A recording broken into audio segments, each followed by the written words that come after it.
Welcome back to Orange Hat Reviews. We're going to be talking a little bit about the Disney buying up ticket seats for Rise of Skywalker. And I'm going to then explain why I think this is not too much of a stretch. As many other channels that I have subscribed to have reported, and many other channels that I haven't subscribed to have reported, it seems that Disney is buying up over 7,000 tickets, not for promotional use, not for sweepstakes or anything like that, but they bought up tickets for personal use or something like that.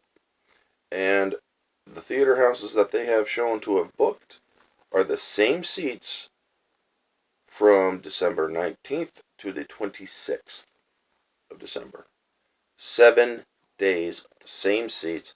I'm sorry, folks, that is a little sketchy. Now, here's why I do not think this is too far of a stretch to think that Disney is basically trying to inflate their hype and possibly their revenue. They did it for Captain Marvel. There was a lot of controversy about empty theaters for that. So yeah, this is like the second time that this has been noticed. There was hundreds of seats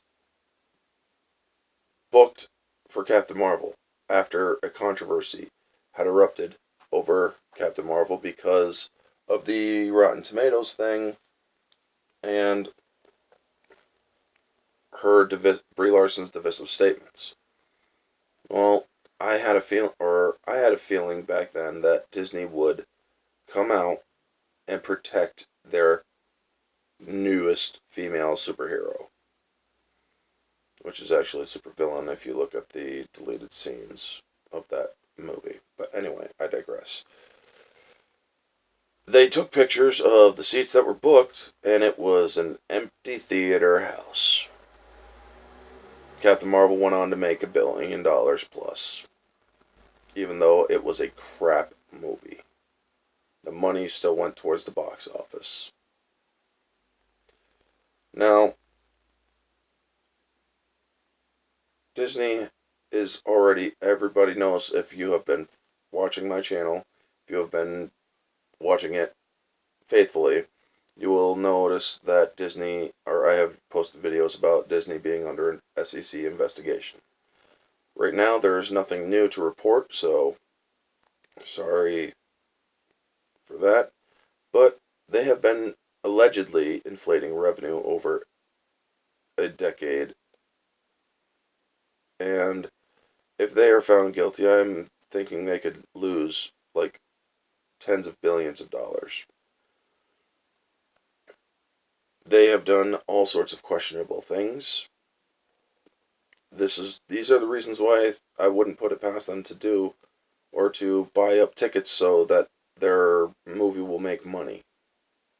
And so they could break pre-ticket sales and whatnot. And also, here's another thing. They're saying that their pre-ticket sales beat out The Force Awakens or something like that, and also beat out Endgame in the first 24 hours. They've beat out the first 24 hours record that was set by Endgame of ticket sales. Pre-ticket sales, that is. And they are beating out The Force Awakens for pre-ticket sales completely. Here's the thing. I don't think that's really true. Because if you look at it, there was a lot of hype for Episode 7. It was a revival of Star Wars. They were bringing it back. People were excited. They wanted to see what the big deal was. So yeah, they would be generating hype and all that stuff, sure. Everybody knows now that the sequel trilogy has had its first 2 installments, that the fan base has become incredibly divided due to The Last Jedi and whatnot. And there is a lot of controversy surrounding it. Disney has lost a lot of fans because they have chosen to defend The Last Jedi and do so in very immoral ways. Rian Johnson was telling people to suck his dick on Twitter. He was calling people man babies. You had John Campea calling people cousin humping basement dwellers. You had other people, Pablo Hidalgo calling fans assholes simply because they had a difference of opinion. And then you had the identity politics that was put in The Last Jedi, and it just only served to be a very divisive film. They disrespected the original trilogy characters, Luke, Han, Chewie. I mean, sadly, Carrie Fisher has passed away, so I'm glad they didn't abuse her, but she's female. Let's face it, folks, they pushed the whole future is female thing, or the Force is female thing. But anyway, Star Wars is broken in my opinion. And I'm not going to deny that there are people who do care about the trilogy, or the sequel trilogy, who like Disney Star Wars. But I am also going to say that many of those people who liked Star Wars, or the sequel trilogy, like it simply because the damn Star Wars brand is attached to it. It's Star Wars. They're going to automatically like it. They have no objective or critical eye. Now, maybe some do. Maybe some do. I'm not going to insult people by making a broad brushstroke here. But the fact of the matter is, Disney has been doing some shady shit. And the tickets for Rise of Skywalker, it's not a coincidence in my opinion.